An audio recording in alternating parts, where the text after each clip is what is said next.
Hey guys, this is John Heng, and if you have been following the channel, you'll know that I recently just bought a house, and if you've been following the channel really closely, you'll also know that one of the requirements for my house has been a garage so that I can start a garage gym. And in today's video, I want to go through what I have planned for the gym, because I honestly have been over planning a little bit, and have actually planned out how this gym is going to look in the future, even in phases. So hopefully you enjoyed today's video, and here goes. And just a caveat, this gym is going to take a long time to actually get together. There's going to be a lot of prep work that goes into the gym before any bit of platform or gym equipment even goes into this thing. So this will probably take like another 6 months or something to actually come to fruition. But I'm really looking forward to it, and I hope that you are just excited as I am. Cool.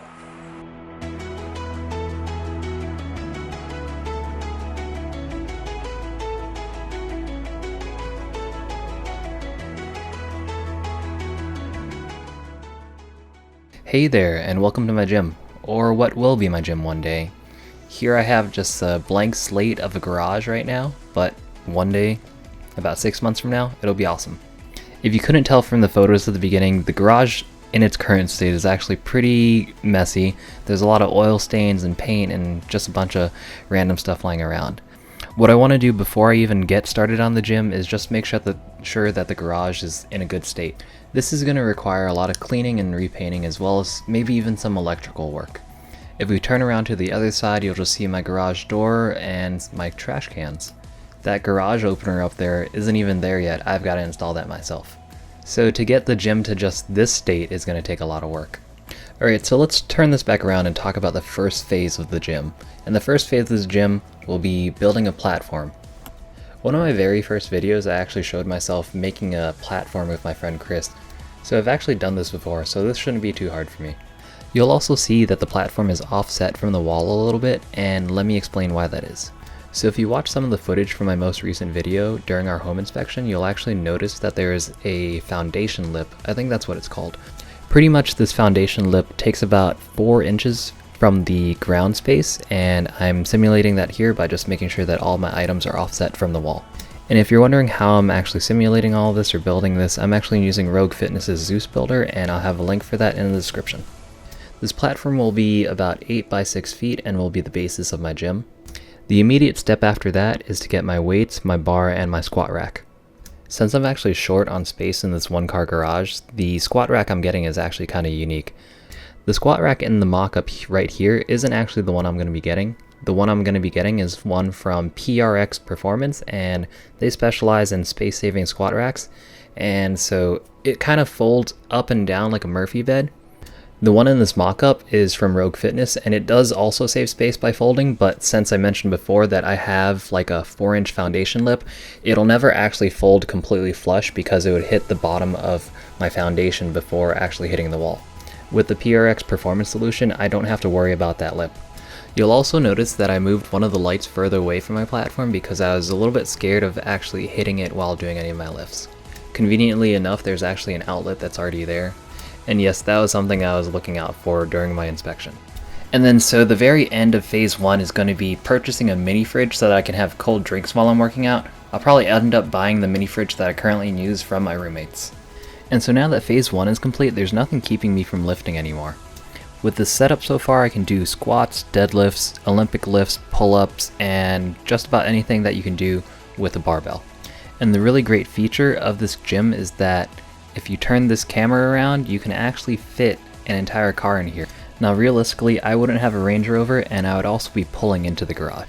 During the inspection, I made sure to bring a tape measure, and I got measurements of the garage, so here's actually what it looks like from above with a car parked in it. So there's definitely enough space for this place to be multifunctional and both store a car and my gym. Alright, so let's go back to this view and get started on phase 2. So for this phase, I was planning to create a Plyo box, and you'll see why I need one in just a second. I was planning to create one out of plywood and push it up against the refrigerator, but then I realized that for the step after this, I should probably switch my plate tree and my box. So the plan for the box is to both use it as a chair as well as a glute ham developer.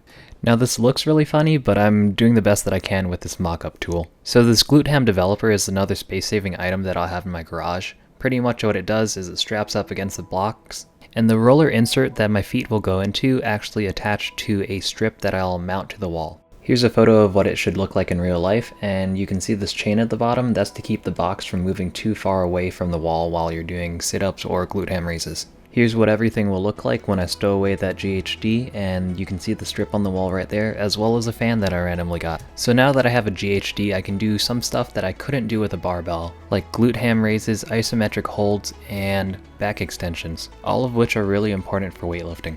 The great thing about mocking everything up is that I can make my mistakes now. I actually realized that the placement of the strip that I put wasn't going to be ideal for the end goal of this gym, so I moved it closer onto the platform, away from what would eventually be there. So that completes phase 2. The next phase is adding a treadmill. So personally, I actually don't like running at all, but my girlfriend is a huge runner, and there are just going to be days in the summer or the winter where she can't necessarily run outside, and that's when she would need a treadmill. The treadmill we're planning to get isn't exactly the one pictured here. We're planning to get a simple fold-up one that will save space also. And so for the final phase of this is some accessory items such as dumbbells and kettlebells. The dumbbells are to isolate smaller muscles that you might not necessarily be able to hit with the bigger movements like the snatch or squat and stuff like that. And kettlebells are really nice to have because you can do a lot of stuff with them. Again, you can easily see why it's easy to make mistakes now rather than later. You can see here that my strip is actually behind everything and that I actually need to move it to the other wall now. So now the strip is in the right location, so I can do GHDs without ever having to worry about moving it again, I think. And this again is just what it looks like when it's set up, except for the strip going up and down will be much smaller. So for the very final phase of this is to get a flat bench, and of course it needs to be space saving, so it's also mounted to the wall. Obviously this is really late into my gym build and I don't necessarily need a bench right away, so this is just a nice to have. Alright, so there you have it. That's my plan for my garage gym. And of course you're wondering probably how much this is all going to cost, and I've actually got this all down in a spreadsheet already to begin with. So phase 1 is the most expensive part of this build because it's practically the entire backbone of this gym. You can see all the numbers right there, but practically all of this equipment in this first phase is going to be equipment that I'll be using practically every single time I work out, so it's the most important part. This phase totals out to be about $2,500. So for this next part I did include like a phase 1.1 in case I needed to get more weight, and that was just in case the weight that I had previously bought wasn't going to be enough for me. Going down this list into phase 2, you can see everything else that I showed earlier in the video, including the box that I was going to make, the glute ham developer, the strip.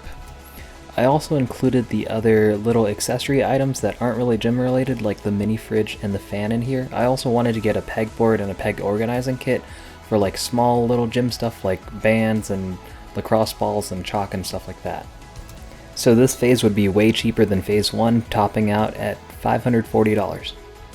And then you can see the last two phases here. Obviously the most expensive thing is going to be the treadmill because it's going to be a nice quality one. But everything other than that is relatively cheap. Still expensive, but relatively cheap. And so now on to the grand total of this entire gym, what you've been waiting for. This entire gym will cost approximately $4,752. Obviously, I'm making this months and months in advance, so these numbers are definitely inaccurate for what I will eventually spend. Honestly, I'll probably end up spending more than this, but that's how much I am estimating that this will all cost me. And I'm admitting this right now, but this gym is probably not going to save me money. At the end of the day, the gym is sort of like a space that I use to relieve stress, and it's just a nice space that I want to have to myself. And to me, that's kind of worth the money. So maybe one day this gym will pay for itself just by me not having to pay membership at a gym anymore. But it's more so about just having the convenience of a gym in my backyard, being able to train whenever I want, and without having to worry about other people kind of getting in my way or, putting me in some sort of bad mood. Alright, so that's a walkthrough of my future gym. I hope you guys enjoyed the process of me going through the creative process and putting everything together. This has been one of the most exciting parts of buying this house, and I hope you guys are as excited as I am.